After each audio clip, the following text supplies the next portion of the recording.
Bajjo. Who is Bajjo? Mamutyo kwata Bajjo. Bajjo yakuba omuntu nsi yonna eraba mutyo okumukwata. President Museveni manyi kige wawa Bajjo agamukubya abantu.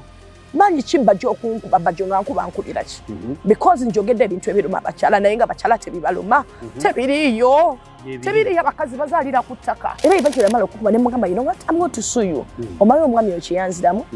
Bwe mba nsobola okwogera ne president. Kati bwe malayo oyinza kunkola ki? Poliisi ya Uganda etya Bajjo.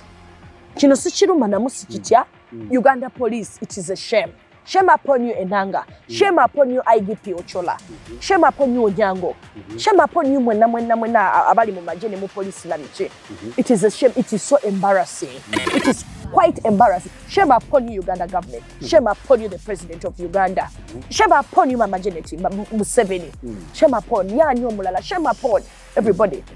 Asobola okulaba ekintu ng'ekyo nemukisiriikirira nemukitwala nti it is no more. Kuzaala bulumi, kulabirya mwana bulumi, okusoma bulumi, ekyokulya bulumi, aw'okusula bulumi, obujjanjabi bulumi, omwana kugemebwa bulumi.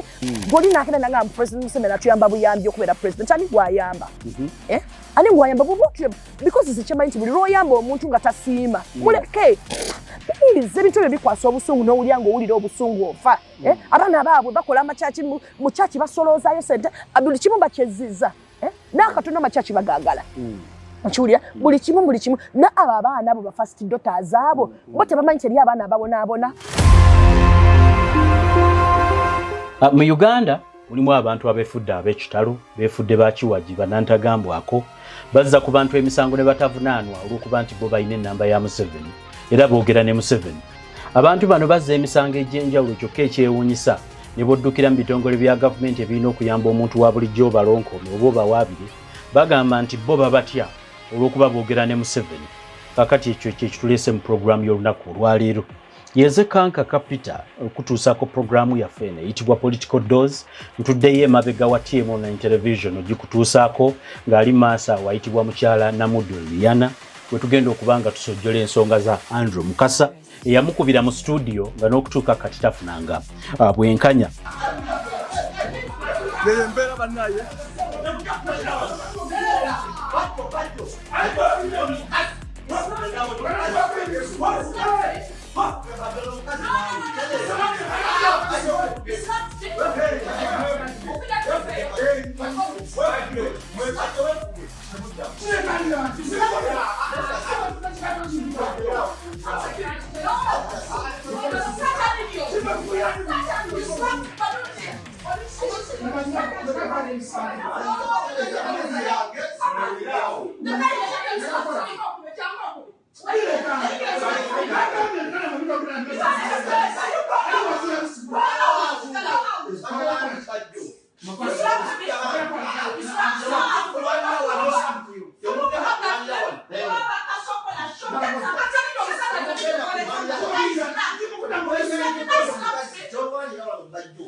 Nina obubaka obw'enjawulo ng'obubaka buno mbubajjidde mu ggwanga lya Turkey.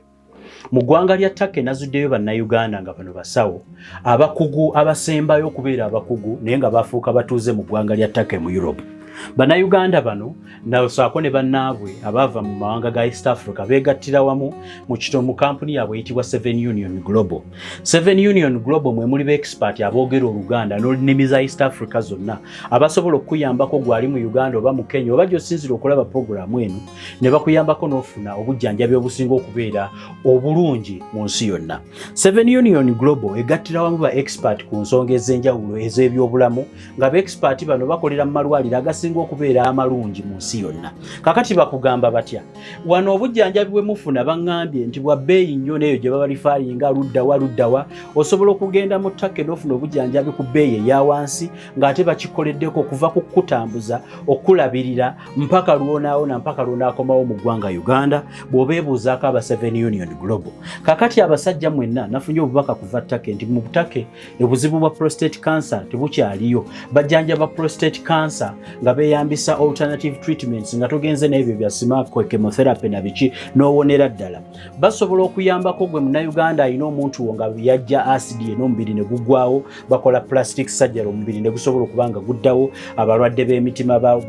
balongoosa emitima, balongoosa ensigo ziyite kidney, nammwe abalwadde ba sukaali nga batuuse n'okuggyako ebitundu bye by'omubiri. Kolagana n'aba 7 Union Global basobole okufulira obujjanjabi obusinga okubeera obulungi nga bakulabiridde kuva wano mpaka lwonaavaayo e Turkey ku miwendo egisinga okubeera egya wansi. Kati bannaffe abalina obulwadde bwa leukemia bano bakola bone marrow transplant, omwana wo n'asobola okuwona. Nammwe abakyala abatazaala abalina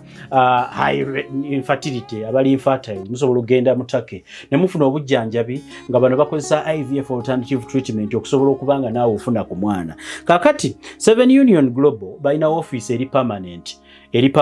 mu Turkey era nga basangibwa mu SNUT Istanbul, Yeni Kent Mahalisi Lukaga nkaga mwenda ku street eyokusatu bw'ogoberera n'otuuka ku gate ey'omukaaga. Oba osobola okuba nga oyita ku email address gy'olabaawo, Ssaako ennamba y'essimu gy'olabaawo. Yogerako nabo osobola okuyitira ku WhatsApp. Basobola okubulya expert bano bakuyambye batya okufuna obujjanjabi obusinga okubeera obulungi. Beba 7 Union Global era ngenda kuba mbwogerako buli kaseera buli Munnayuganda akitegeere nti tulina abakugu baffe abasobola okutuyambako naffe ne tubeera nga tufuna obujjanjabi obw'ensi yonna.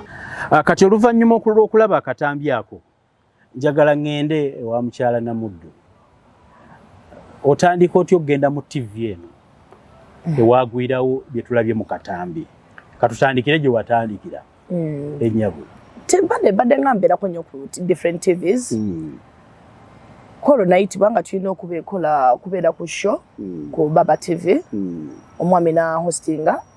akola ku program eyo Hot Plate. Simaba kiri okugenda banyage. Of course kiri okay. N'oludini ntege. Yalina okubeera recorded emisana okusooka omwami Bajjo n'agaana. Bayafunamu kutyo bakina asooka n'agaana. Eventually yamala nakkiriza ne bagamba tugikole live ekiro. Ensonga ze mwali mulina okwogerako zaali zikwatagana ku politics. The politics and women, actually it was politics abakazi babadde affected but mu politics abakazi abakyala ababulijjo. And what was the role of Bajjo as a man in a show talking about women's role in politics? Yagira kusaidia politics. Kupado twaliko ne omwami Bajjo ne Honorable Mubiru James. Actually bambi mwami ali mukomera kati. Nange kenyini n'omwami n'oludini ntege. Mubiru James ono yawangula obwa cancer. Irubaga. Someone who had gone missing a few weeks back. Okay. Nkutegedde. So the host had called the panel where yali including a Bajjo n'omukyalo n'amini ne Mubiru. James. Actually Mubiru yalwawo n'okujja. Ne tusooka ne tugenda maaso n'omwami Bajjo. Naye asooka n'ayita nga asigenda kukola n'ono omukyala biki obumulesa bimalaaya ebyetunda, and I was like n'oludini abantu bange bali ku TV, abantu bange bali ku TV balaba olulimi omwami ono lwakozesa basijja kulusobola. Yasinzira ku kyogamba nti baleese bamalaaya. Omwami yali atamidde by the way yajja mu studio ng'ali very drunk. Are you serious? He was very drunk. Yali atamidde. Bajjo okujja mu TV ku olwo? Yes. He was drunk? Yes, yali atamidde. How was he allowed on the show when he's drunk? Kyewuunya nange nakyewuunye kubanga nakyewuunya nange nga bwoli mukyewuunya bwe nakyewuunya. Nti kyewuunyiza. Kubanga twakola sheeyo ndozi yagendanga ne mu to ease himself every after 2 seconds. Naye nga aleekaana on top of his voice. Era bw'oba ogoberedde bulungi sheeyo because TV nga yo tebasobola kuwa programu eyo nga bwe yali egenda mu maaso. But ekirungi kitina abantu be nalinamu mu studio n'omwami Honorable Mubiru James gwe yali azze naye nga bali streaming live nga biri ku Facebook. Nkutegedde bulungi. Okay, now you come to the TV, you find on the panel nga Bajjo kwali nga mutandika show. Yasooka kyonna tusanga nga tutudde waiting room lobby. Nenga alekana nga TV eringe ye nga alaga nti ali so familiar because abantu alekana, and I was like Mwami chichono. Nemu ignoring by the way. Nenganzo siche chindese nnyo. Tulira time atuka ne batuyita mu studio. Olwatuka mu studio natandika aliwa mubiru netanga mubiru sina kutula ku program nga mubiru taliko. Mwami noldi namugamba Bajjo tugende mu maaso. James Mukubida akola ki? Ali on his way coming. Kyabanaza katato nigwe mulese temujja kumalaga tuza n'abantu tubesimanyi. Kyabamugamba naye tubandigeze mu maaso nga James wakola ki? Nga temunabagenda musheni, were you briefed on what to talk about? Of course bali bam briefings ate naye nsubira bali bakoze ki? Bam briefings. Tegedde. Naye nsubira bali bam briefings. Okay. So natandika okulekana nze ne mu ignoring. Munange somehow ne bamukiriza na bamugamba gokubira James kati yakubira James teyakwata. So eventually James yakyongera akambuke mu katono nga oluvanyuma nyonga amazokolo bwe nanga kyovula musajjuza kubira na masimu sikola ki sigakwata entertaining abantu bwe batyo. So somehow James yajanga shaitan sendos like was it 30 to 20 minutes later on not joining. So batuwa mukisa buli mwegere no mwami nga tasobola kuwa chance ekola ki edda mu kibuzo kye bakubuuziza alekana akozesa ebigambo ebiri vulgar he was so assertive kyavanga manulina ye kiki kye tuliko wano tulinga bali mu katale kitegera because zibombuuza ekibuuzo I expect panelist omulala okola ki okusirika obuyogerera omulala alikuwa chance because he has his time each other. He didn't let me do that by the way. Unfortunately yali aninanye nga ntudde ku left yali atudde ku left. So buli time wetu kango actually chenamba yali yagala kumbulinga because I'm a woman yagala kumbulinga and because yaloza ali so familiar ku media yakitwala anti media ye so na trying to bull me because we're nagizanga ko kwogeranga and shutting her down. Nemugamba na you cannot bully me. Ndekanjogere ndekazi jechi point yange because boga amanti bizibwenkera nenkugamba because nemugamba omanyi mwami Bajjo. Actually nemukubona we yampitiranga mala yasonga madress yanga mwami Bajjo. Nemugamba mwami Bajjo bwenkera nenkugamba nti government ya mweno sente zeyo nona nyingi nnyo mu bintu ebitagase bitayina makulu ne balekerera ebintu ebine ki amakulu ko yete bina amakulu ngachi nesokera ku fibroids kubanga I was once a victim of fibroids nemugamba gwo kimanyi nti mu Uganda muna bakaza bawere 10 buli naku bafa due to fibroids bana fibroid agamba byo bikulukuto bya mweto mbuli oli bikulukuto nemugamba gwo I don't mind ukungamba bikulukuto naye gwo kyoboma yanti buli ruho chimvuma gwo kirumiriza sikiri eri abakiri bo stigmatizing abolumia okitegera nemugamba abakyala abo treatment yasokera ddala wano ya fibroids ndoza semba yokubera cheap Peter million nga 2 operation million 2 because era nebogende mulago wano bagayini bawo tigayinza kulongoseza biraja kusindika muki malwaliro gabwe private clinics and hospitals okitegera bakulongose fibroids teso akuona ngati bakoze eki bakulongoseza atenti abakyala bamalane bafuna n'obuzibu tosobola kuzala chovola ba infertility eri high rate abakyala basinga banjo tebakimanyi bayina fibroids tosobola bakizibu nnyo kyalo kufuna olubuto n'okola ki n'ozala ngo ina fibroids bintu binali munnyonnyola nemuganda ekiri muntu akikoze eki kubanga nayo ku program emu ku TV na ninjogera ku mwasuze mutya ninjogera ku kintu ekyo nenga mukyala kireta ifani tosa kuzala ngo ina ki tinaye bakaza basinga lwaki kibalemye okujjanjaba nti treatment is so expensive Peter kubanga zinatambula ndogena marwaliro gano gonna bagayina bebeye na at the end of the day abona sasa kwa $5 million asemba yaje kusa million nga 2 kala ebe 2 nemugamba ne katodira omukyala avudde lirete sebupade ngo omusabye million 4.2 yobato musindise kufa of course oyo musindise kufa mulago wano we bagenda nga wenyini ne babasale byali nye bintu bya fibroids yenga nokutuko kumanya nti ina fibroids Peter ngo omukyala obozitegedde otya wetaga wekebeza ati sote tazina bintu binali mutunuzamu omwami ne mugambo omukyala okumanya omanya nti ina fibroids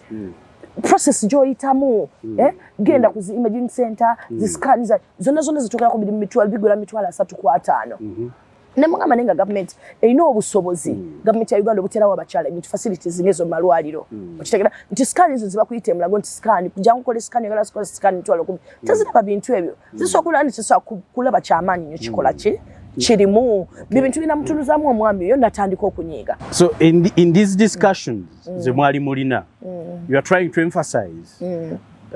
ku point y'abakyala okubeera nti medical care mbi nnyo mu ggwanga. Mbi, definitely mbi, because I know. Kitegeera? Ne mugamba nti bw'aba afunye n'omukisa ogumanya nti ne fibroids azirina oyo Katonda aba akoze ki? Abamuyambye. Because fibroids ezo Peter zikuluma ne zikunywamu omusaayi olubuto ne luzimba n'owawa ng'ogw'olubuto. Kati nti omukyala be bw'owulira at the end of the day bw'osanga omukyala bambi nga wa kyalo oba teyasomako atandika kuwoza bandoga bakola batya mujja wange yanemesa okuza because nze ebyo byonna nabiyitamu ami victim. Imagine nga zinange nasomako ninange natuka extent elowooza ekintu ekifaanana ekikola kitya ekifaanana bwe kityo ne kati tebereza omukyala ali mu kyalo Peter tasomyeko finances tewali takola nti ali awo n'omunya alinda ki mulinde alinda mulinde. So kati njagala okubuuza all this discussion netambula olwo naye nga bwambuukira oba okyayogera n'akubuukira ne bamusirisamu n'akubuukira abamala okubuukira n'agendako mu shotco n'akomawo n'atandikira awo. So ne mugamba agende Kawempe wano abakyala we bazaalira. Ne mugamba sirabawo nnyo emergency yali eguliza abantu bamu mamotoka gabagabira agency eyo nga abakyala emulago Peter agenda okuzaala ne bamutuma pair ya gloves ndoza pair eri ku 2-3 ne bamutuma wuzi esiba gundi ekirira nga amaze okuzaala ne bamutuma akaveera kwagenda okuzaalira obuveera obugula ndoze 2 ku 3 osimanyi siriso nenga ku 5 ne bakutuma kotoni kushagera ne bakutuma jiki olya ne bakutuma jiki ne bakutuma gozi ne bakutuma ejirita. Njagala ombuli Peter omukyala oyo bwe ndi mu kugamba ali mu Katanga wano wansi omukyala ali ebukoma nsimbi omukyala ali ekatosi nkokonjerwe eyo wansi eyo Bukedia Kabong okitegera ebintu by'omusabe ebyo nga mu butuufu ne antinente ezimu azimisinga agenda kubijjawa sometimes azimisinze ba transport. Thank you very much Peter. Tinayenga ddala olumu bamugambye omanyi tujja kusobola gende Kawempe mulago ozaalire eyo nti ne transport yamutuusaawo beesonze ekyalo okitegeera ekyalo ne kyesonda transport oyo ti bw'aba afunye omukisa ogutuuse Kawempe we bazaalira oba mu Kisenyi simanyi ne mu Kisenyi bazaalira munansonyiwe nti teri musawo agenda kumukwatako Peter nga talina bintu ebyo era buli anajjanga gloves mukazi watunga yetunulira nga bamuyitako nga bakola ki nga balagamba mulala olwo omwana mu lubuto akola ki afa akoowa omukyala yennyini akoowa banange bisabiruma omukyala akola ki akoowa omwana akoowa n'abeera opaka lwalifuna omuzira kisa alina gwazza okulaba oba ayitamu n'akwata omutwalo n'akola ki n'agumu afune gloves oba ki naye nga Peter kyenalinga ebintu ebyo gavumenti tesobola kubiteeka mu malwaliro tesobola terina busobozi obwo tuziraba in case like let me take this example of what you are giving him nti emotoka n'oguliro ly'emmotoka. Thank you very much. When you divide that by the number of women ayagala gauze ayagala cotton ayagala just a pair of gloves kale ne bweziba pair 2 ne bweziba 3 ayagala akavira kwakola ki kwazalira because bayina engambo gye bagamba mwavu tazaala nenga lwaki tazaala aligagawala diakole ki azaale Peter ebifaliso mu malwaliro Peter njagala ogende ekiruddu okole ki olaba agafalisa agavundu motasobola na kusiza omukazi amaze okuzaala newborn baby bamukoze eki bamutadde mu kifaliso kitanda olumala okuzaala olina okuvaako abalala bitanda tebimala mifaliso tegimala kwega nti basiibula n'abatannakola ki n'abatuuka bagala space okitegeera amazzi agokya nti omukyala amaze okuzaala Kawempe awo kyandibadde kyateeka amazzi agokya tinene amazzi omukyala flask y'amazzi olina kola ki olina kugulangule kati omwami oyo Bajjo byebintu byeyatunuulira mu magezi ge munansonyiwa ne bimukulako waya okiwulira muli kukalakata gavumenti nemukaba tetukalakata gavumenti n'ebintu bye twogera bintu biki bituufu bye bya bulijjo era kyava mbuuza gw'ozaalira Kawempe ne mugamba seetaaga kuzaalira Kawempe okumanya ebintu ebikola ki bwe bitambula mbwabimanya ne mugamba nze ntambudde nze kola zi charities ntambula ebintu bino nkola ki mbimanya tendi mukyala manya bakyala bye bayitamu ne mugamba ne gw'olirako nti obe wammwe gw'oli mugaga mu famire yammwe nti omukyala wo tasobola kuzaalira Kawempe nina sikiri muyinayo n'abaava ewammwe bosobola okubuuza ebintu bikola ki ebintu bwe bityo omwami kyava agamba bino bimalaya byemwaleese bikola ki binonya likes ku Facebook ne mwanze sinonya likes ku Facebook singa ndi njagala likes ku Facebook ebintu bino nina wole yange page yange sobola kola ki kubiteeka ne bwe tubagamba ebintu nga bino abagamba nti mutuula ne President Museveni muyina omukisa ogusobola okukola ki okubanga nti mumufuna mu bufunyi naye ate ne mumukola ki ne mumuwabula ne mumugamba omanyi bokola kino abantu atulisi ate bajja kusanyuka mu basirikemu ne mu buli mugenda maaso n'ogenda n'osaba yeeza amabaati n'osaba yeeza emmotoka gwe ne weefaako nga tofudde ku muntu wa bulijjo abantu muba mubaleseewa where are the people okitegeera muli selfish all you think about is yourselves kati n'omuntu akugamba ekintu ng'ekyo gwe ondaba ng'omusiru on brandinze malaaya which is okay bamalaya weebali era nze nkivumirira n'ate at times nabo ogenda okusanga teri abwagala twali gwokolako interview nga yakyagala exactly naye bw'otuula naye n'akuwa ensonga ze era gavumenti yabwe eno yebatuusiza ku kisenge bwenkaniddeawo abakazi bangi ne mugamba abaana ba single mothers kitegera omwana n'osanga omwana ali 15 years she's a single mother ayina HIV okitegera tayina akola ki mu society amuyamba ate nze kyenzize ndaba kyentuuseeko Peter ku mwami ono bwe yankuba nti poliisi yennyini ekyokukwata Bajjo. Let me start there. Olwo omaze omubuulira ebintu bino n'asituka nandi oluyi n'agamba kino kimalaaya n'ankuba oluyi mu studio nsituka. Was it live on camera? Bali bakatinga ba TV ne video ffe twali tukola ki mu studio waliwo abali ba recording weebiri ke katambika wakola ki n'ankuba oluyi n'ensituka mwesituka bankwata mugamba you slapped me n'amugamba you slapped me n'angamba ate nkwongera abaleeta n'enkola ki n'entuula n'akuba emmeeza ebifaananyi ebyo byolaba emmeeza ya studio yonna yajaasa n'emusala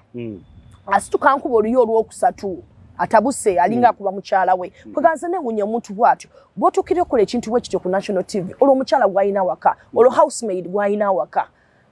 beba baliisa abantu sapatu ne carpet because osobola okuba omukyala ku TV bw'otyo ng'ensi yonna eraba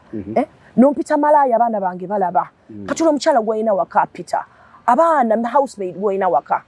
okiwulira n'akola ki n'ankuba oluyi olulala omwami oyo owulira era bw'olaba abantu ne bajja bannange tokola fujjo wano tokuba mukyala but simply nga nkubira ki yebo yali akuba yawa nsonga ki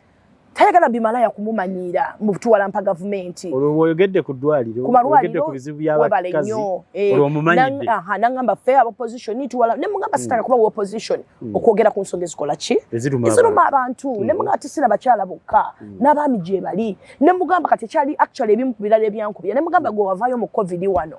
n'oteeka essimu yo ku TV tuli muntu alina ayagala obuyambi akole ki ankubire ne mwanze kennyini nakkubira ne kuba waliwo omukyala yali mu kifuli kwenda mugongo eyo ng'azadde alina baby ali mu ki unfinished house ne mugamba yanziramu ekintu kimulanga nze President Museveni era bwe nakimugamba no malaya alina n'ennamba yange ne ngamba yalina essimu yange ne mugamba mulaga ennamba yo obusungu ne bukola ki ne bulinnya ate ngeri gyali under the influence of alcohol kwegamba omusajja n'afuuka ensolo mu ki mu studio obulya era eventually amala okukuba ne mugamba you know what I'm going to sue you omanyi omwami oyo kyeyanziramu bwe mba nsobola okwogera ne president kati bwe malayo oyinza kunkola ki I felt so small Peter nasiriikirira bw'aba ayogera ne Museveni gwe malaaya tolina kyoyinza mukola tolina kyoyinza kunkola mpulira natula wansi ne nsiriikirira okumala eddakiika maziga ne gampitamu ne ngamba eno nsi ki gye tulimu kubanga ddala mu butuufu ensi erimu justice ebintu ebyo byali live ku TV omwami oyo yandigeze n'okufuluma nga poliisi emulinze ku gate kati kambuuze after there muvaamu mutya mu studio waliwo essimu eyajja simanyi oba yali ya boss wa TV oba yali ya UCCU but omwami oba yatugamba nolina tugamba oba yali UCCU ne bamugamba naye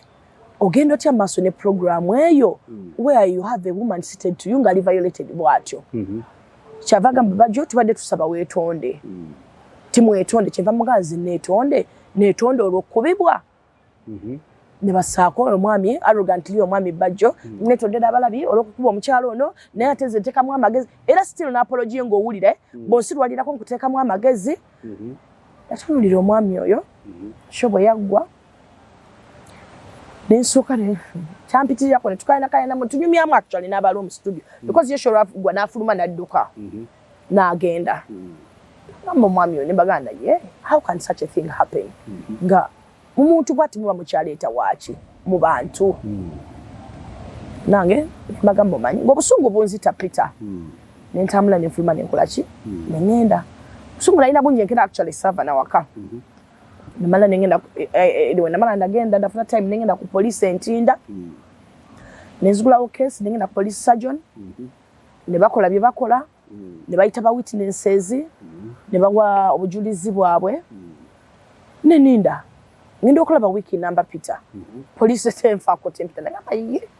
ne namba ya OC wente ne ngamba nakula file wente nze gundi ne gundi nagamba ye nagamba nayo nja kutusonyiwa case ye is so sensitive ne ngamba excuse me ne ngamba how sensitive is it nti tujja kusobola ku handlinga file eno ne kati gende ekira tujiwereza Kira road konze really konze kali tolling town ne mwana ensaba mpereze ku namba ya bali ku case eyo yampereze namba ya DPC nampereza ne ya wane mchala oyo ye wa what is it aba investigations aberane ya ni oyo wachi ali kugwa igundi osiwa igundi kubuliza investigations CID thank you so much CID omwami ne mukubira DPC ali ku mikolo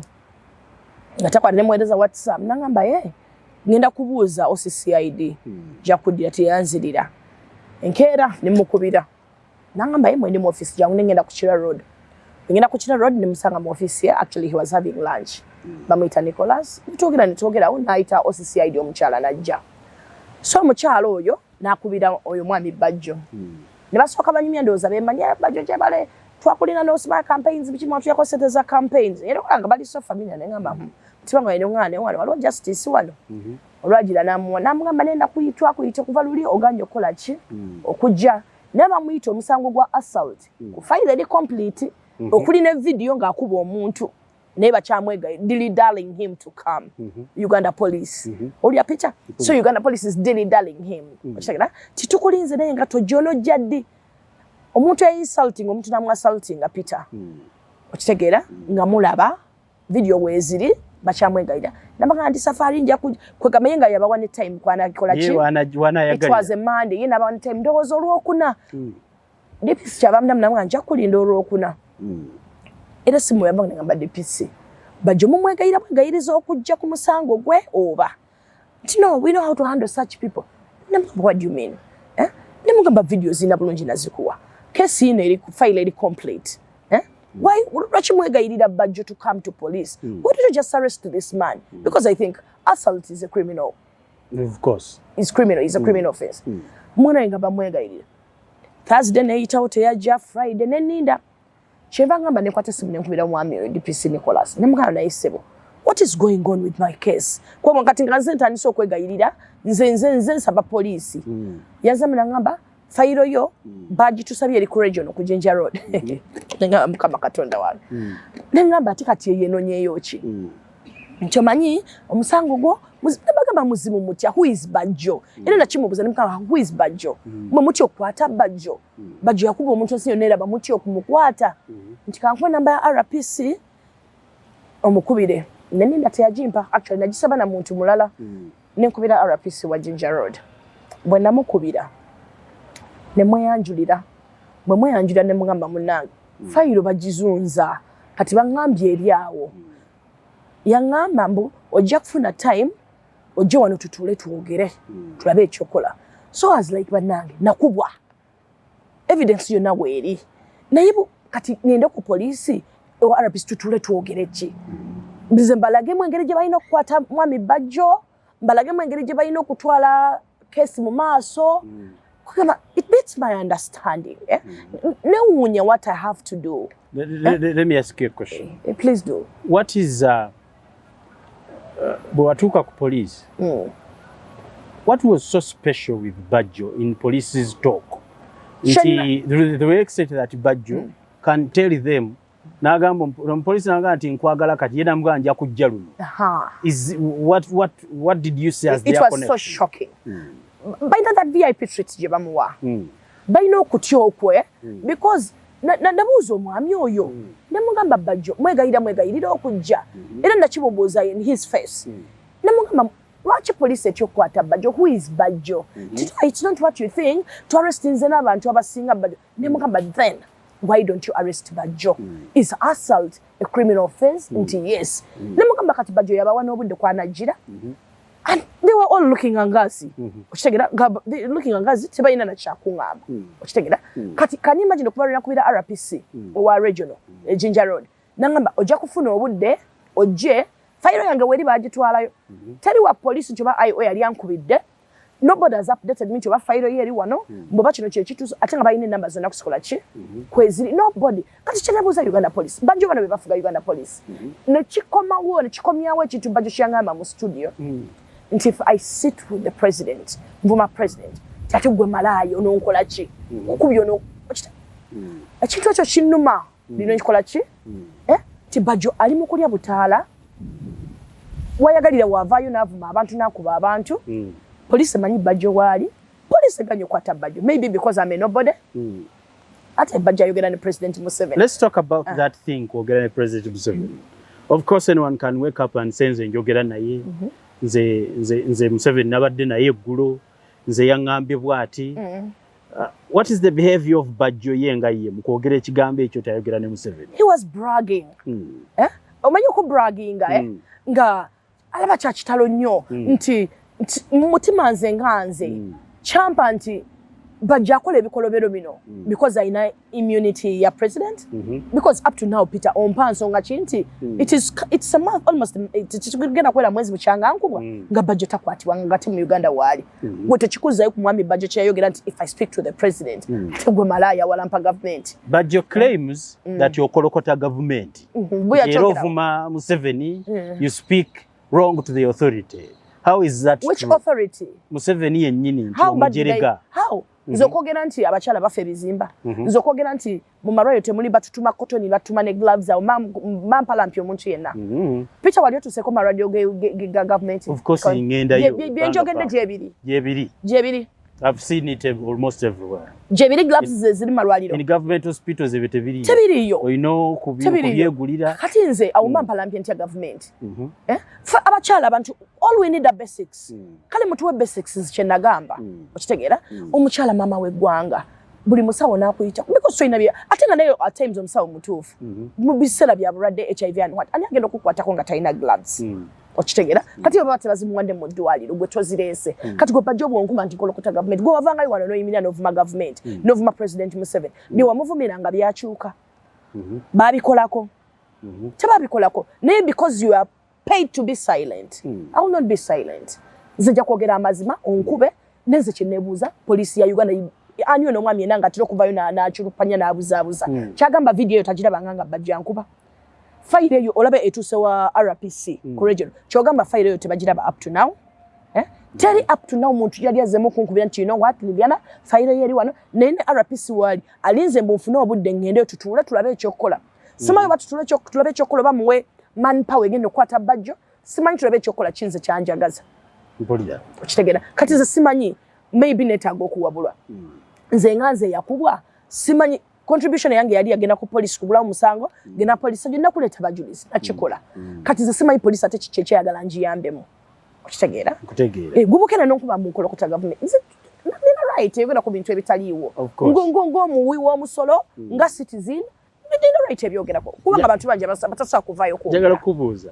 mu mirimu gyo gino emirala gy'okola n'okolayo charity n'okolayo ebintu ebisinga challenges kizoolabye ezitawaanye eggwanga Uganda ekijjeko ekyabakyala emyala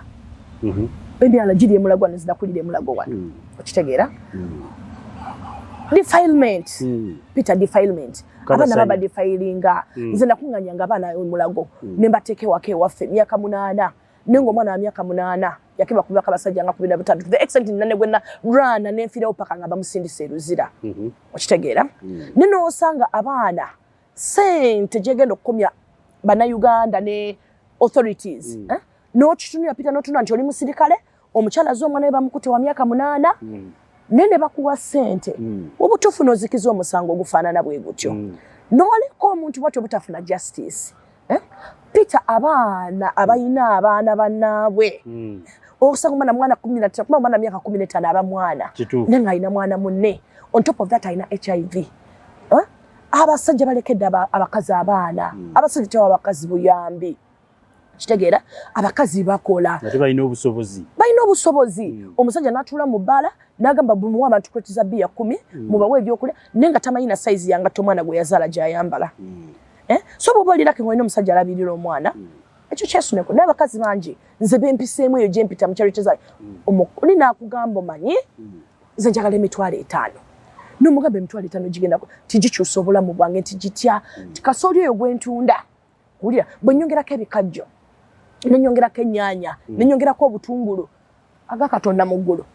excuse me mu bbanga tono nnyo nja kuba nkoze ki ojja kuba bulamu tinabagaba looni ne banka ezigaba looni bwe zinajjanga omudaala gwange gujjudde kyangu nnyo okumpa looni nti bwe nfuna looni y'emitwalo 5 oba 3 akadala ne nkazimba bulungi kitegera zola mulimu b'ennyendo munennyendo nobasanga ne mbagabira ezo solar lights biki nengera ngamba wa n'omugamba omanyi emitwalo 5 ngamba Jijjo nomanyi ntidayo okola paka ssaawa 2 nkola munzikiza ayina akatoki k'okussimu tikati ate ayitawo analaba atya byotunda nokwati bikyalange byo nokola ki nobagabira naye nga batudde ku ssente zaffe bayitawo ne babalaba ku roadside ne babakuba bukubi ki amazzi owulira n'otunuulira abantu abasumba oli naavaayo nayogera ekintu ekyobulalu owulira ekyobulalu n'ogamba kati tunuulira abaana pita abaana bali mu bantu abaana babonaabona abaana babonaabona abakyala babonaabona n'osanga mukyala abonaabona abaana kati abaana batandisa abaana bolaba abaana bakola child labor at the end of the day omukyala oyagala akola ki alina okusasula ennyumba alina okusasula fees wulira n'abaana ebintu byetaago by'abaana day to day life naye nga baami gye bali tewali tteeka libakwatako okitegeera so mu mateeka bugatugandibaddewo ozadde omwana mukyala mulabirire labirira abaana zino batompadde 10 tokimpa it is okay naye abaana bo basics ne kati omukyala atunda nakati atunda kasooli pita ayina okugulyako abaana engato ayina okugulyako abaana engwe at the end of the day kyekiddirira omwana muwala wa myaka 14 embeera erivuddeyo ava ku Kampala Road kutunda kasooli atambula dda bw'ayiise ekiddirira baboda kuyimirira jangu nkutwaleko abasajja abeegwanyiza babatamukutte asijusinza omwana abandi amwe baseka mukozi olubuto omwana n'omusajja tamumanyi nero ko omusajja aguze obusooli n'abuteeka mu kaveera nti omwana yadasigaza mu busooli nga bwamutwalo n'agumwamwe baseko amukozi olubuto omwamusize HIV n'ebirwadde ebirala omwana asigadde single mother nyina talina na waatandikira issues ezo zotunuulira Bajjo taziraba naziraba atya nga bw'oba ozogedde asobola okukuba because those are the things that happen in the community you can see with your eyes you can hear ne oba tolaba ne mu mawuliro biraba ebimu lwakuba kati n'abamawuliro tebakyasoma bifulumya abasinga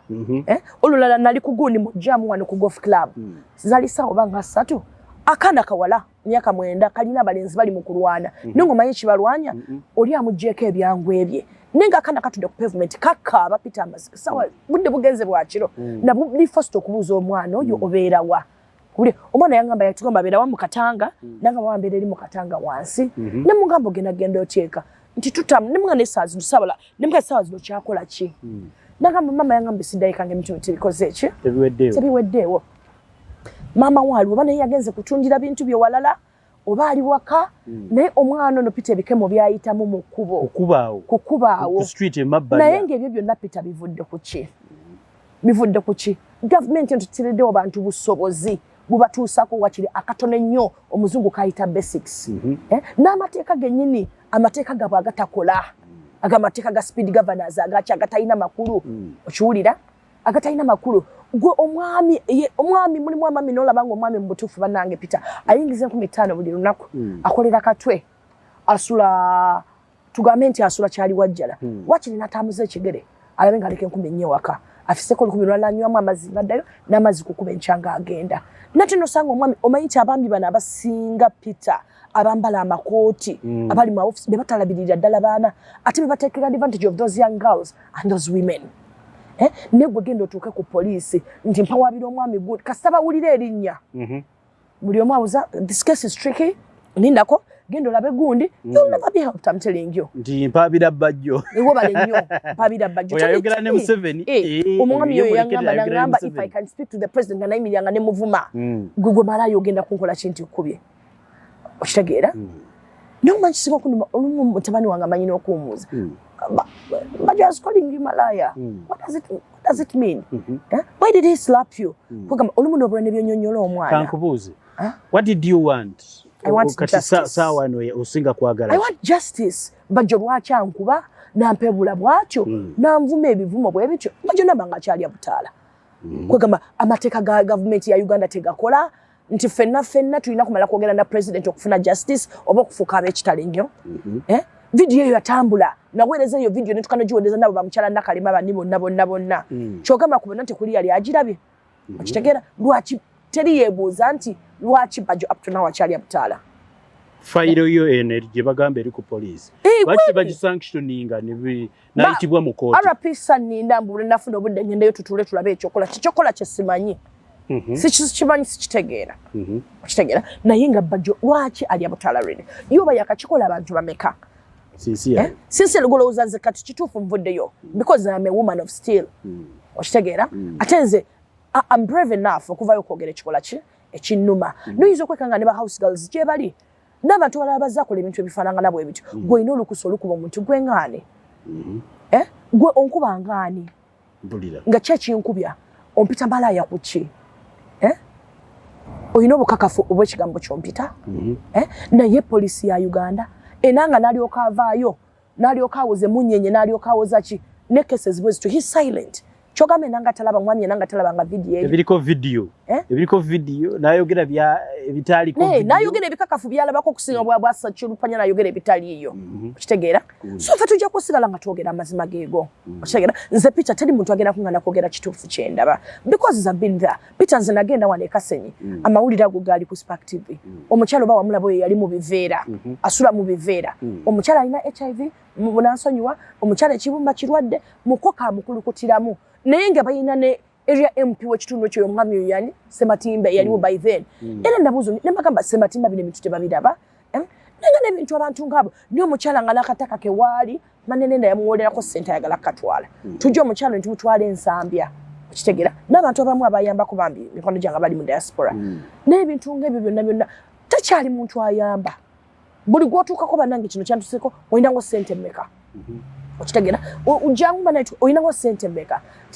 oyo anaasoboka oyo anaasoboka who is Bajjo if you can put Kaihura mu police nokwata General Sejusa bemwalwana nabo aba abayamba bemwalwana nabo n'omukwata ate olwo Bajjo okitegeera ate olwo Bajjo bakaihura bona badde who is Bajjo kati kye neebuuza it really beats my understand who the hell is Bajjo sikati kyesimanyi oba babateekawo nti bwe muwulira mu studio omuntu ayogera ekintu kyonna ekituufu ekiri omu mukube ndooza ku kyekimusasuza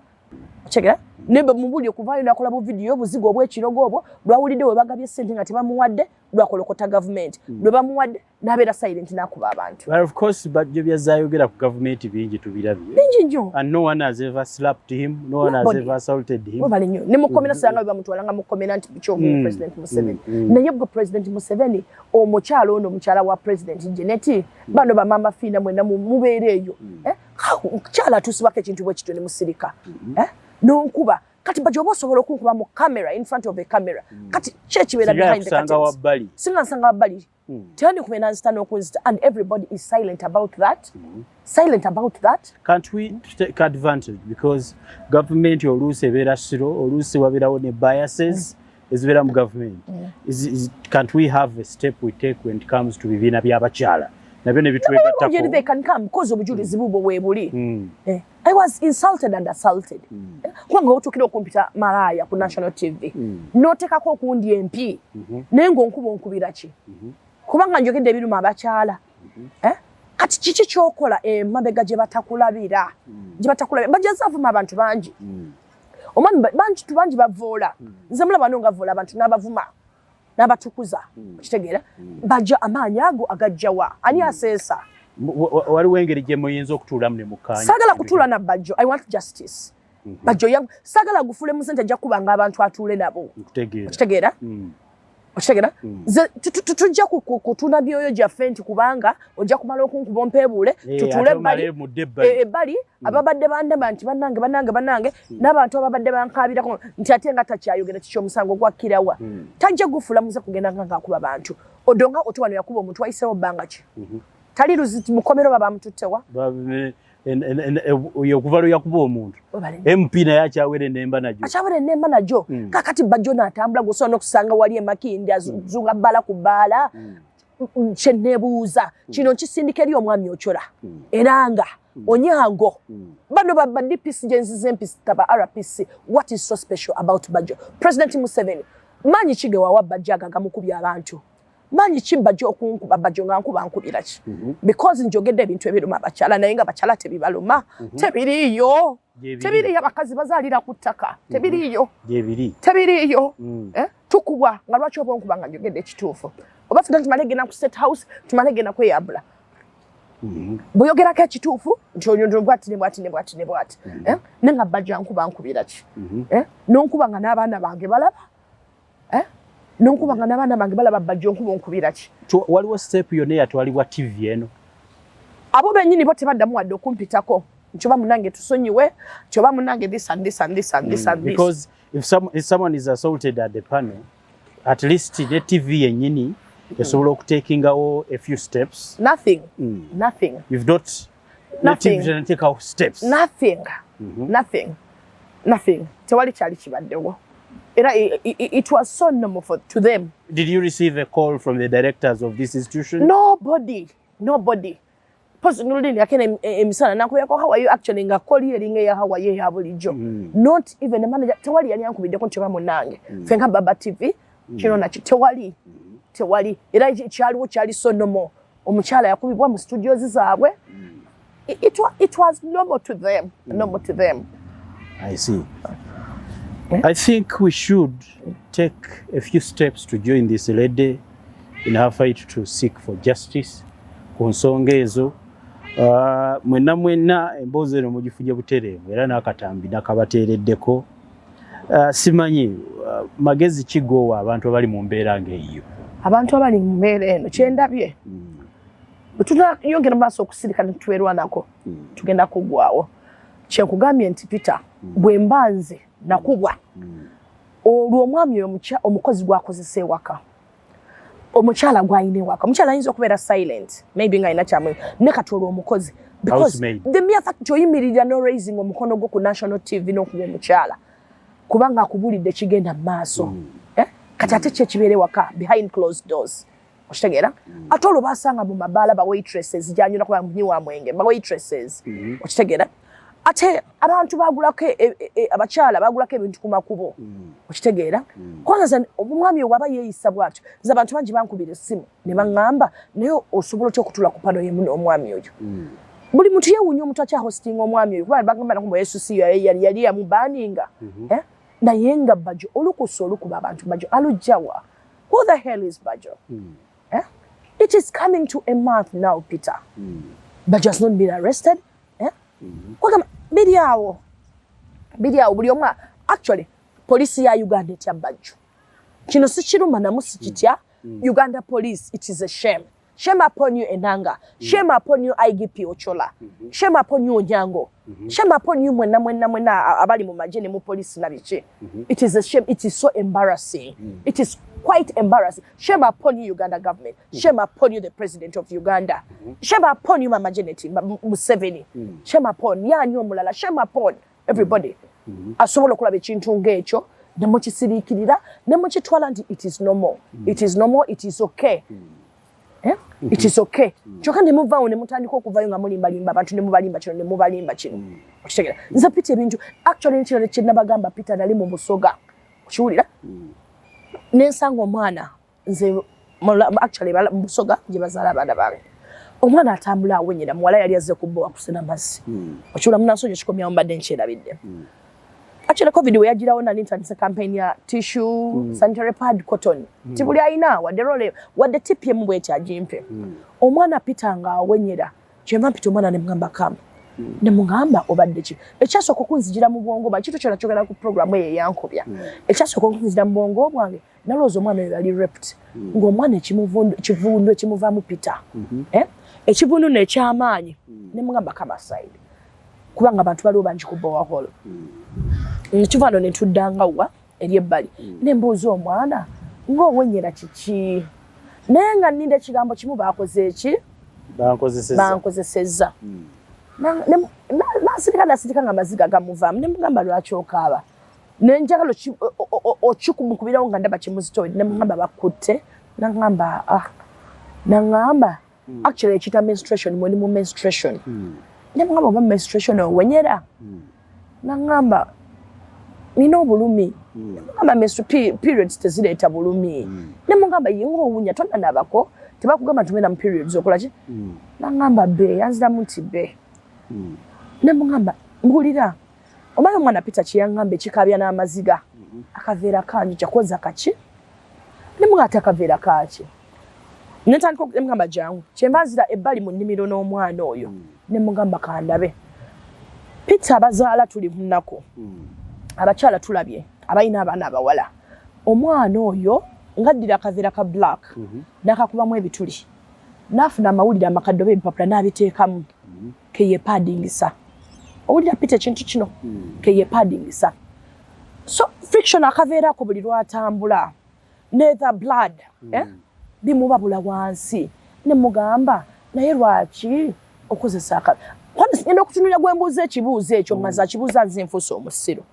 ne mugamba naye ng'ate era nalina okukola ki okubuuza nangamba ne mugamba lwaki wakiri tofu nangamba sina pads ne mugamba tetwepapera sente nga nzijeewa kati omuntu anaita swagula toilet paper ngomubuuza cotton ne mubuuza twakufunayo ebigoye ebikadde nangamba ebigoye twaziyuza ne zituuka ne zikola ki kuba kati manya buli mwezi akola ki ayuza agenda nga tasieka yali ewaka nenzijukira pads ze bapromising abaana campaigns obazaalizaamu akaki ezitawulubulikika ezitatuukika era nakaba bendani nayo nembagana naye bannange mu Uganda eno gye tulimu tuyina ba women MPs tuyina mama gwe bayita mama mukyala wa president of course from the first lady to queens in this country the women MPs ne wabayo omwana akyayita mu mbeera bweti Peter ngenda okubikkula omwana ekivundu soko kize ebbali ng'asabuse amabwa wansi because bwenjogera kaveera abakyala bali kuno kwonna munamusobola okukola ki okukategeera olaba ova ku shopping nosula obuveera bwoti lemise kuva Kampala road paka bakushara notukanga engalo zino zonna zikoze ki zibabuse zifuine naye omwana oyo abeera mu kaveera ako period tugamba zimalamu ennaku 3 Monday to Thursday omwana nga amabwa wansi okitegeera Peter ekintu nga kiwunya ebipapula bijjudde nejjukira alina n'okugenda okuleeta amazzi banne bonna bamwebalama era nakwata omwana oyo ne mutwala mu trading center ne mugulira bye nalina omugulira ne mutwala n'omusawo nifuna antibiotics ne kyasigala paka kati ekintu ekyo nti buli lwafuna omukisa ogukyogerako nkyogerako lwakiri paketi za paadi kusente ze bagaba nti twabadde bagundi sente sente ezo ze bagaba ez'obwerereza ki sente zigula amamotoka Peter zaaki sente ze bakompensating abantu mu covid zino babakompensating ki government si yaleeta covid not so compensation ezo zaaki abaana lwaki zigenda ku baana nga bano lwaki abaana bo beerabirwa abaana abawala okitegeera naye kakatebeeza omwana oyo njagala omuli omwana oyo bw'anaakula bw'atyo mu mbeera bw'etyo ey'obukyafu bwe butyo si zo infertility z'owulira si ye kansa gw'owulira naye nga teri avuddeyo wadde kansala w'oku kyalo woman MP ono mukyalo ono maama oyo first lady oyo yanyambye abaana bano I'm telling you obululu mubusaba ne mubuteekamu ssente empitirivu what about these children abaana abawala kyobulaba abaana bamaze bakuze babeefuulidde babatabukidde embeera bano gye bayisemu ey'okuhasolinga ey'okubonabona bwetyo imagine Peter nga gw'oli mu mbeera eyo y'omwana omuwala oyo gwendi mu kunyumiza kale tugambe namugulira pads nezaakola bbanga ki paka kati zakyakozesa era yaddayo dda mu mbeera eri aze n'okuba bwe yatuukayo ne bazigabana n'abalala nga tezaamala na session eyo okiwulira naye nga nze nsaba abantu banaye buli alina nusu 10 Peter nusu 5 tukolemu omulimu gavumenti yaffe eba tekitufuddeeko tusonde tufune olunaku tugule pads koto tubitwalira abantu abaana ngaabo mu byalo because ze tulinda tezirijja Peter tezirijja bazisuubiza kampeni za mwaka ki za mwaka ki okuva ku kisuubizo ekyo webale nnyo tebituukanga zigenda kubeera nga luguudo balwekatosi we lwabeera nga buli budget lukola ki lubeeramu ne pads banange padi ne bano president even first lady identity capacity gwana ba investors ne batuwa ebintu ng'ebyo babeeguye bo benyini baswana okuba byabwerere kotoni kala tusho omuntu okozesa akaveera wakiri mu toilet paper wakiri mu toilet paper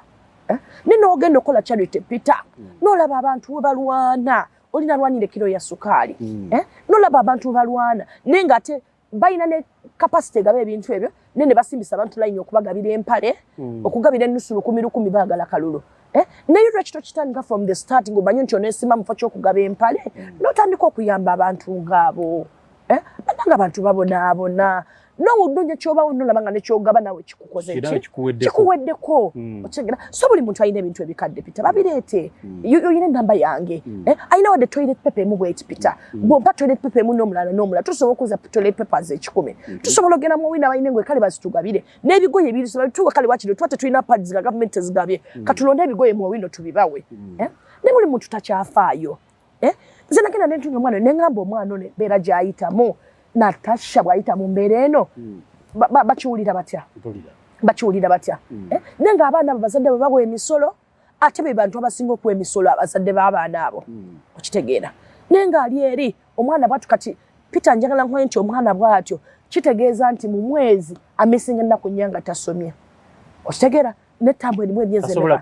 tosobola entambula yokka tasobola kutuula ekivundu kyokka kimuvaako tebasobola muliraana teri asobola kulina naye yennyini atya okugendayo so bwe tuba tetukyasobola kulina pads kati tulina sente zizigula nkubira omulanga abantu abali mu owino mutuwa ebigoye ebikadde tubiba tuwali ekale babiyuze okitegeera omuntu alina toilet paper emu gituwe omuntu alina cotton mutuwe ne woba wakozesa ku pads nezifikamu 3 kale zitugabire tusondere okwo tugenda tuyambe abantu ngaabo tuyambe abaana abalina bannanga mata abaana ba teenage mothers nina omwana wano Angela yaŋŋamba naŋŋamba nze nina tuyamba ba teenage mothers naye nga tebalina abalina capacity eyo sente bazibawa tezituuka okitegeera kwegamba abandifunye ebintu tebibatuukako bisigala eri mu maki mulredde abayina okitegeera kati omwana ng'oyo Peter alisoma ddi atuuka emakerere okitegeera UPE yennyini gwasoma volongoto mwerere volongoto manyi kyebayita volongoto kati bweyogera ku bigambo ng'ebyo omubaka waabwe ejenti waabwe Bajjo n'asituka n'akukuba yali abulako kimu nakunsamba kitegeera naye nga ati bwe tutaboogerera ani agenda okuboogerera of course the voiceless need a voice yes so kati nze kyendalabye nze sigenda sikyaddamu kutya ebyo siina kyentya nja kubyogera oba nti kati kyetagisa naffe tugende ku state house ngwe wali convoy ya M7 empiteko I'm going to do it baba takwata Bajjo actually it is what I'm going to do anti kati muna yakola ne ye mulamuzi mu makota and everything era bwana alagira nti bamukwate bajja mukwata ne kati banna mukwata because maybe talagiranga okuboli gwa referringako yes we are referringako okitegeera lwaki takwatibwa maybe bwanalaba video ezo kabutandi munebona ata oba bwe ndagenda ku state house nengwa mukubo maybe nabuuza ate bulalu kyo yo maka tufe tuyita balalu kyo mulalu oyo Bajjo gwe yakuba bana amanya nti bitabuse then maybe tutula yambi watu gende ku American embassy tukweyo tugwo okwo batulabe bagambe kye kigenda maaso kitegeera naye nga buli oyogera ku bintu abantu bye bayitamu fete tutaga sente za nyingi nnyo tukoza tubona tumanyi olwenda something so little all we need the basics nti ngezo okuzaala ngiravu weeri nzadde omwana wange weeraba oba muzinze mu mukadeeya okitegeera nenga gyenzaalidde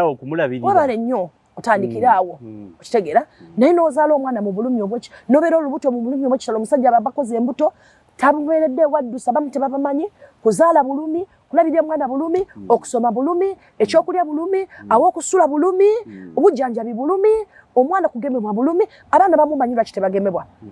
oli abalamu nti nina 3,000 ninyeko bodo batakisi ntwala okugema omwana asigadde akola ki asinga naye nga naye nga gavumenti yenyini ekyafaayo babagemye bati babagemye of course follow up mbi project za government nfu sector zonna nfu nate tebagambwako tebogerwako era bw'oyogera ku bajja kukuba era kati nze mmanyi wano eno guno namala tomanya kigenda kujja neze sikyabitya sitya owulira tuyamba abantu naddala nze nja kuvayo nnyo ku mwana omuwala mukyala fibroids era zinagulawo ne page actually kwate ndabeera so yamanyi Facebook women and girls with fibroids buli mukyala alina fibroids ze bantuukirire tujja genda kati katufuke kale ba beggars tujja genda mu office gabu tusiibewo tubasabirize batuwa basawo balongosa abakyala abo abakyala betaaga okulongosa bante tebalina ssente so kati buli alina fibroids Peter buli mukyala ngumanyi na fibroids jangu I'll give you a step forward tulabe ki ekyokukola katufuuke kalaba beggars it is okay nenga buli muntu ali mu wino alina ebigoye mutuyambe mu bituwe pads zibuze tebazituwa katutwali abaana mu kifo ky'obuveera kale ekigoye kalekaleko baba bakabakozese pads kabambale diapers it is okay ate kati tukola ekibannange tukole ki n'abantu b'osuubira nze ate kye neewuunyiza omuntu avaayo ng'ali wiriga okuyamba abantu n'aleekana nakola ne mumusapootinga Peter wayitawo emyezi 2 n'akyuka temukyamuwulira omukubira essimu bye mwayogerangako takyayagala kubiwuliza nongamba nti kakati bwe yayogeranga boti kyagoba kati nongamba ne bwaba takifunye oba tali mu politics oba ki owulira n'obuuza bye wayogeranga kati byatuukirira okitegeera Bajjo yavumanga n'akolokota gavumenti wano kati kyembuuza byakkirawa baabiteekayo bye yali ayogera okiwulira ne buli ayogera nti bakuyita omusiru ne bakusindikira abalalu baabwe bo bakukube bakuvume okitegeera we are going to talk and I'm going actually sibasiga ku bantu we are going to talk I am going to talk if I'm given that platform I'm going to talk owulira sigulira ku bantu abantu bazibu nnyo naye nze I will talk ekikyamu kyonna nja kukyogerako either bakituukirize okiwulira oba twetaaga baana kuba kwataka bali mu periods tubakube ku set house ebo tugenda kuba kubawo kati okiwulira ninze lwaki Bajjo n'onkama mubeereyo mu group zammwe ez'ebikulukuto pwegamba ng'olaba ne mu kwogera kwe talina kyalumirirwa omuntu ayina nnyina n'abaana abawala n'omukyala mu group zammwe ez'ebikulukuto abakazi njagala nkutwala emulago Peter tujja kukola program olaba abakazi fibroids kiwulira Peter nze nalwala fibroids naye nengamazo paka nangazo omukazi yasomako bantu temubende omukazi musajja musama mwana ina bakazi bakuteeka mu ntaana nenge mbala nengamba how does science connect to this mutu webake mu ntaana tukusalireke enkoko genda n'enkoko na bikibu ozaale nagamba omanyi soko nzijeyo okitegera nengamba how does science connect to this omwana mu ntaana munagenda kuvaawa bantu tekasubi mukazi mukadde yafana kufa ampadde ebiti biwunya bakutute bahabalisi batandika n'olugezigezi bakuba n'empiso lwaki tebatta abantu bahabalisi abamerukawo teri muntu n'ogwo abafuddeko nenga njagala omuli Peter habalisi yatandikirawo okukuba empiso nembu tunoonya baana yekyakubira yakuba mwana ekijjewa emyaka 7 noonya mwana gasiyo yo yennyini namunya emyaka masuze mutya gwe nayitamu okitegera onakugambya empiso oli ali awo namasuba yampa bwoya bwa mmesi naye ng'obulabira ddala bwoya mbwampa ddagala kakati abantu abo bonna teri abalondoola kye baagala kye bakola at the end of the day provided bakoze eki bafunye ssente lwaki njogera ebintu bino Peter nti kati omuntu atali exposed ali mu kyala atasomye tekitakisala kusomako nnyo akoze ebintu ebyo akirawa okitegeera babo bangi b'owuli ageze ku basawo bamwebaseeko bamulimba ani agoberera ebintu tewali alondoola kye ndaba ku Uganda kasooba nga tokola kuta gavumenti osobola okukola ssente oba ozikoze otya kasooba nga kyogende ku gavumenti oba butali bulambulukufu kyobola beera bangi ababbi kusawe befuula nti bali kusaidia government for protection nenge bitu bagobera nnyo emitu bakola bikyamu kiwulira bikyamu. As we wind up this session njagala okubategeeza mwe n'abantu abaliyo nti look through these issues muzirabe muzitunulemu era nga bulijjo bwe mukola mumpe ne mu magezi mu section ya comments ate naawe osobola okwongerayo the main intention of this video we need to join omukyalo ono to get justice olw'okwogera ku nsonga and someone comes up and says the head of state he speaks to the head of state so he can slap anyone and walk away with it asobola okugenda nakyo so to we urge the Uganda police okola ku nsonga eno you need to respond to issues that matter issues of national interest oluusi bibagendamu oluusi ebitalina makulu tebitera nnyo okubeera na impact n'ensonga ezina makulu ne balemozi wa makulu of course kwanza mu butuufu ensonga eyankubya kwogera mazima Bajjo was drunk he could not reason with me wali kubidde of course he could not reason with me nga tina ebitu bye mugambo manye bagamba mazima galuma omuganda agamba mazima galuma ninga mazima nze nja kugogera era okubanize si kyatya kintu kyonna Peter ochula nenga ngamba n'abantu bannange nabwo bwalina kagoye kamu bwe kati ne bw'oba olina engoye akagattuko omwana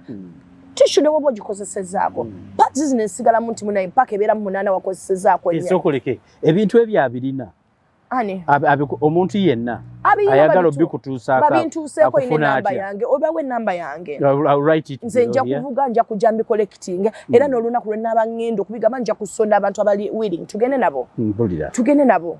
shaba tukole tugabe because bwe woleeta padi wadde ziri musa watu tebalina ssente natusobola okubayo ne padi zo kale nnya n'omulala nnya ate kati tukole ki bwe baba nga balina obituwa mu bungi wabo tebatuwadde ng'omutima guno ogujjawa munanze kuva butamu like that era bamanyi bajja kugamba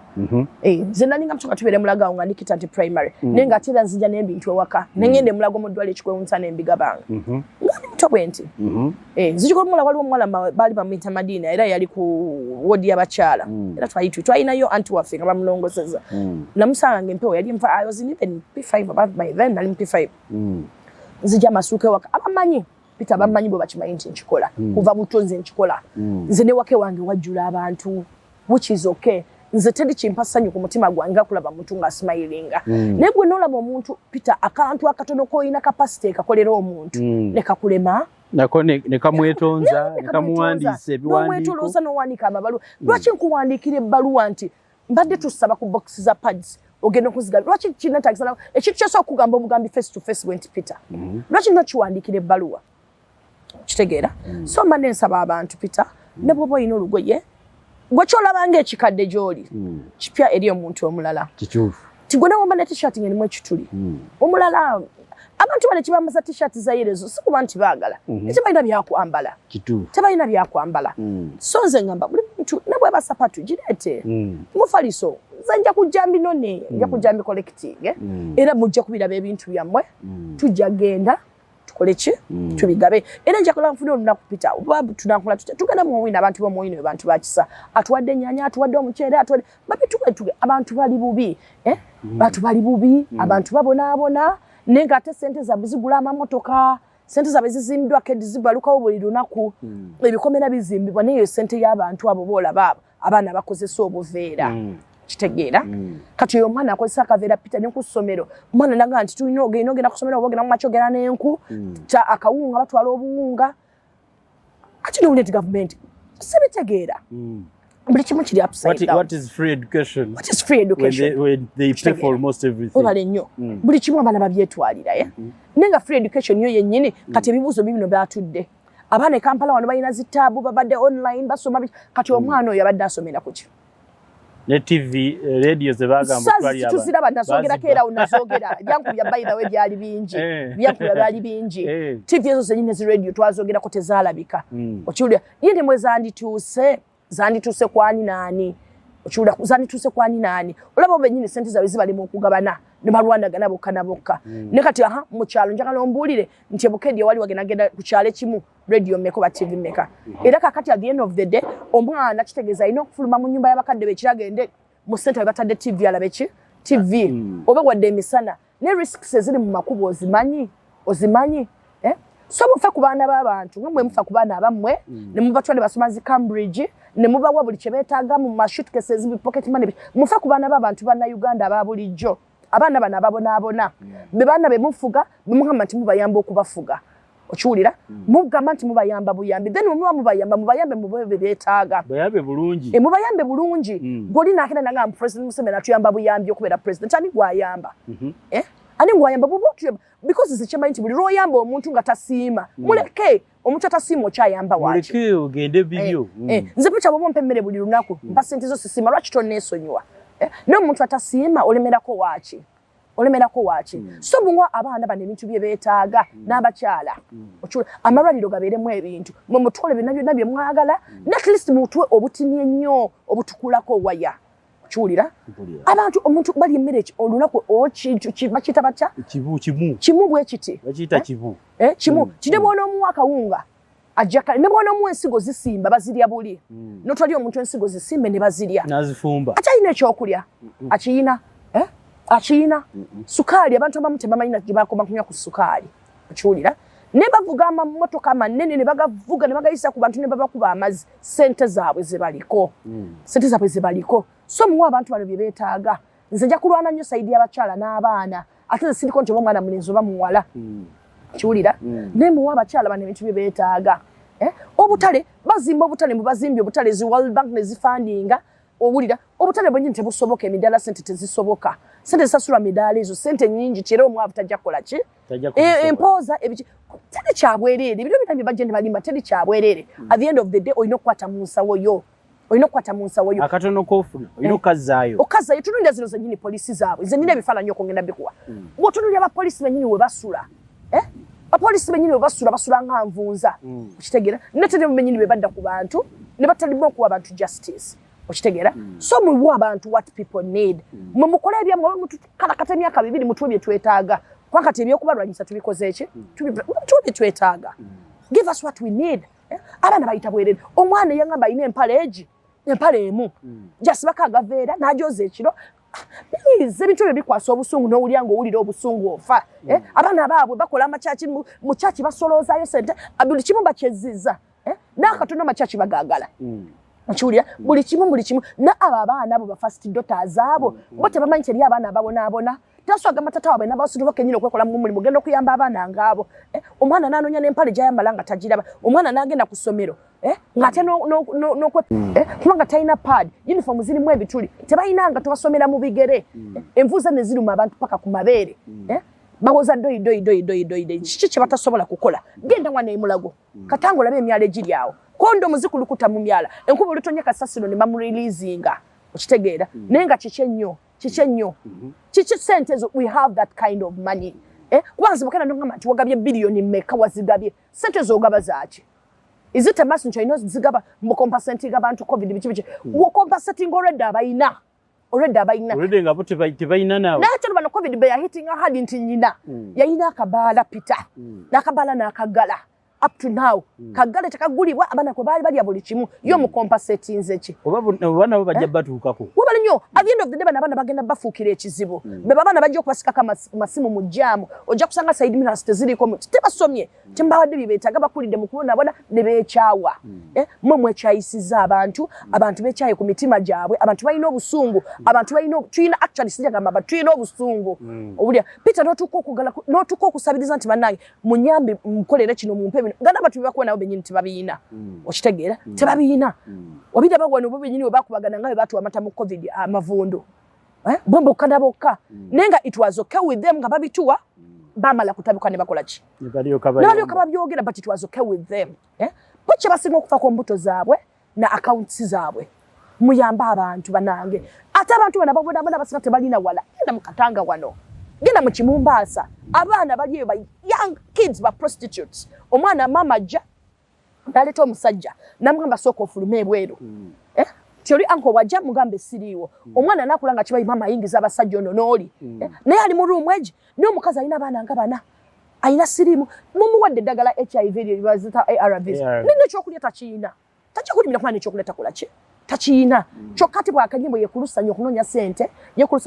ezigola okulabirira abaana be ne because temuyina tteeka livunana musajja oyo yamuzaalamu tinawe mumutwala ajja kukwata emitwala abiri agabe polisi bamute agende mutaala kati prostitution is at a higher rate okitegeera because abazadde they are single mothers okiwulira HIV buli lunaku America buli lunaku nenga kyekibireeta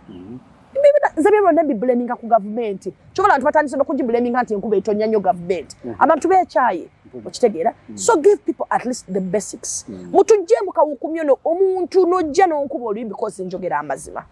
n'okwata n'ontwala n'osoma mukwana yogedde abana banatasha bakulidde mulamu bulungi zinalikitante bali Kampala parents okitegeera naye bo bakuzera nga n'abana babavu gye bali eyo najje bayita abana basobola okwekola mu omulimu ne bakera ne basaba kitabe nti mayindade $1 million tugenda kukola charity but azibawa okitegeera n'owulira oli yaguza mabala gundi mukonzi yaguza mabala gundi bwegati n'obusente tobuli mabala nabo bakoze ki babunonyeeyo okitegeera obandi badde obwabanaku abaana abo ba first daughters business zigwa baba ina bo bagula zigudde tetushayira bye tutunda tetushayina otembe ebitino bitakane mu motoka nga nagulo kimutusizako sente tayina oshegera tayina nenga abaana nabo mbogerako because bana bawala bamanyi obulamu abaana abo bwe bayitamu benjogerako abaana bo kike bali bazizze eri abantu ku myaka 3 gye bamaze mu state house wakati bamanyi na nyumba yabo boba kike bazizze eri abantu what have they given back to the people okitegeera abaana bote bamanyi eri abaana babonabona ndiro wali obalabye musanyu babies home tiba tuteewadde packet ya diapers omuntu alumirirwa bagamba nti balokole okyo omuntu alumirirwa dayo genda wadde musanyu babies home twala you wadde diapers twala wadde kotacho ndiro wali obalabye wadde nga bakola charity nenga sente tebazina they have that kind of money they have it and sometimes it doesn't take a rich person to do charity ekikweta kisa kusoka kuba mu pesa idio mutima gwo leka tibo tujja kubo the money they have kigera bayina capacity ekola ebintu ebyo bayina capacity wa abantu ebintu ebyo So zamuna ino vulugu abantu bagenda mugamba naye tuteka bintu byo kuwole kati tugenda kugenda nze sikyayogera datu nja kubiteekayo ayagala ayambe atayagala alekeyo ayagala ovume nange nja kola ki kuddiza naye nga at the end of the day tuyamba obusobozi buyambe abantu okiwulira amazima mulekisebuleko okuteeka senta awantu awatali value awantu olwedde omuntu ali obulungi n'omupokera sente because yagala abeere silent okitegeera nokugamba nti bubawadde basima billions zaki no oziwaddeyo omwala guli ogubooga mu katanga ne guyingira ennyumba z'abantu ogukoledde ki omwala ogwo guva ne guva emulango ne guva gye guvudde gujjidde mu condoms gujjidde mu kasasiro gujjuddemu ebicupa gujjiddemu buli kazambi yenna bikukira mayumba g'abantu pita nembwe yafudde ogyekangira ku mulyango ogwo ku makya omanyi nti mu katanga mulimu n'abantu abeebaka mu nnyumba nga waliwo katimba n'olugi teruliiko tinewaba ogadde olugi ekituli ekirimu kinene bwe kityo omala budde bwa nekyogamba abantu abo tebabalaba bali mu Kampala tebabamanyi nti weebali na the end of the day ekijja okubaawo mugaga kujja kubasenda kuteekawo hostel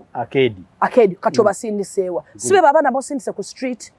okiwulira mama naye apoye bwe bayeeyongeddeyo yekasanga ti enamago basimanyi obawa omwana asigale nga yiya babanyakulako amasimu bajja kubanyakulako nnyo amasimu bajja kubakuba ennyondo bajja kubakuba obutayimbwa temubabeereddewo temubalaze ku butuufu nga tubeere nga tumaliriza ekitundu kyaffe kino nkweyanziza nnyo ebintu byoyogedde ze Nsonga nange ng'abadde aweereza puroguramu eno badde nziwulira nga nkwatirako ddala kambere nga nkusabayo obubaka bw'obusiibula tumalize ekitundu kyaffe kino ekisooka tujja kufuna akaseera twongere okwogerera ensonga ezikwata ku muntu wa bulijjo obubaka bange obusooka simanyi I don't know oba President Museveni yo program ena agira bwe bayina abagimulaga amaanyi g'owadde Bajjo nga mangi Bajjo bano bawadde amaanyi mangi tofunamu okutya nti at the end of it tibayinza okwekyusa naye bagakozesaako gy'oli because Bajjo waba asobola okunkuba ku National TV mwezi mulamba talina kyali kimukoleddwako reference njiina fayiro gyeri nga baweebeddwa amaanyi mangi g'obawadde gaaki Uganda Police nyambo taginga Uganda Police omwami enanga ovaayo wano n'oyogera vulugu n'oculupanya enanga n'oculupanya n'oyogera kino n'owayiriza ebigambo n'ebitaliiyo enanga bw'omaliriza n'ogenda akawungeeza eri ekisaaso n'oli ebyennyanja bye ebya boyiro gy'obirya naye ng'abantu abalala b'owayiriza obalese mu bulumi olese obanyiza emitima omwami oyo Onyango baye mukama w'enanga ono omukyala akulira CID bamuyitaani Akulo Grace. You mean Akulo Grace? You've never seen that video? Tomanyi fayiro eyo gyeri ku police? I thought assault is a criminal case. Of course. Assault fayiro yange eyo lwaki tetambula lwaki bagituulidde wulira abakyala mmwe nakiwala kinjiwa n'ovaayo n'otandika okuyingira n'ebintu ebitalina makulu ebitakukwatako ebitakukwatirako ddala zaseka umaru owulira byeni mukugamba ayinamu akasente ensonga za Sheikh Umaru zimukwatirako wa nenge ensonga bwe zityo temuyambye bantu nonyumya Sheikh Umaru webale nnyo owulira ebintu bye muyingira oyo mukyala yonna kiwala kiyinja oyo lwaki temuyingira n'ebintu ebirina value kitegeera omukyala oba tonnabalaba weetaaga obalabi nobody ne bwokuba essimu teri ate kugambye RPC yaŋŋamba nfune obudde ngende tutule tukole ki nakati akyalina nfune obudde tugende twogere tulabe ekyokukola yaŋŋamba nfune obudde tugende tutule tulabe what to do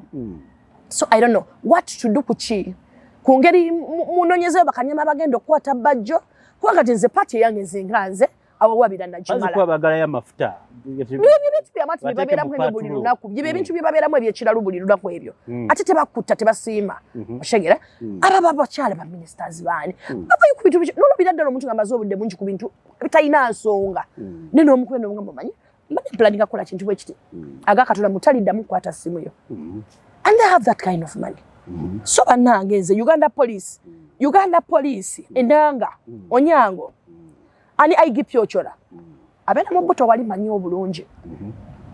nze ndalaba omusajja Peter banange embozi yange teggwayo osi mu butaawo ng'akuba abantu past curfew ayambudde abasajja ngenda kulaga ebifaananyi abasajja abakulu abajjeemu engata zibambaza abajjeemu amasaati abatambuzanga ebikere negino ebigga eminene gya brush akuba abantu kibooko osi kwagamba ekigenda maaso mu Uganda zino road blocks zennyini zakabyo bali baba wa kyakulya okitegeera kyakulya naye nga tebyagoberera by the way teri follow up mbi so nze munange mwami Museveni Bajjo yankuba wabiraba bulungi lwakuba nayogera simanyi kategori ki gye yankubiramu nene yanziza nnyo naye nga nze nkulayirira Peter ne bwekiri bamyaka emeka mpozi nga nfudde I will get justice wakiri abaana n'abazzukulu balirondoola omusango ogwo nawulirako nti television eyo ya mukulu ayitibwa Balyeku exactly Balyeku yeta tanyegangako nawadde n'ekigambo mu nsonga yetanye tabangako wadde okunyega wadde kunyega wadde actually kati njagala nakugenda nabo bennyini ngenda ku UCC UCCU kati ngenda kugula basirikiridde banka nali nabasonyiwa kati ngenda ku UCCU nabo nzigulewo ki Uganda Communications Commission Uganda thank you bo bennyini nabo bakole ki kubanga you cannot tell me mwezi mulamba nakuba tonyeganga mu station yo mu studio nenkuba up to now tonyeganga kintu kyonna okitegeera so kakati Peter chiche kigenda maaso Uganda Police nze basifuna justice Peter nja kumanya oba mukulu wa Uganda Senkagale oba Susan Nakasolo oba Ntebe nja kulindira ku gate nja kugwawo nabana nze satagaze kanja kwemalirira nze sobola hypocrisy nja kwemalirira nja kumulinda awo era nja kubuuza ani oyo muwe ensonga zange nti munaye Bajjo obuyinza bwe wamuwa wantuusa ku kino kitegeera so police betakwata Bajjo eyo step gyenzizaako era njirangiridde mu butongole I will go to state house ebweru ati munenga kyokufuna justice oyina kumala kuyitawa wabale nyanti abatukuba bagamba bogera ne president kati nange kamungaye munaye nange nyambe yankuba yogera naye nange njogeddeko naye bamukwate era ngenda kugenda sekenda nabya state square yebi njagenda na Kasero because actually state house yaffe nja kugenda ku gate ngwe wansi oba bankube oba banjambule bampemule it is okay I need justice okay kitundu kyaffe kino ensonga mugitegedde straight plain clear black and white yenze kankaka yenze mbadde okubaweereza kitundu kyaffe kino bwekyo bwe kimaliriza weraba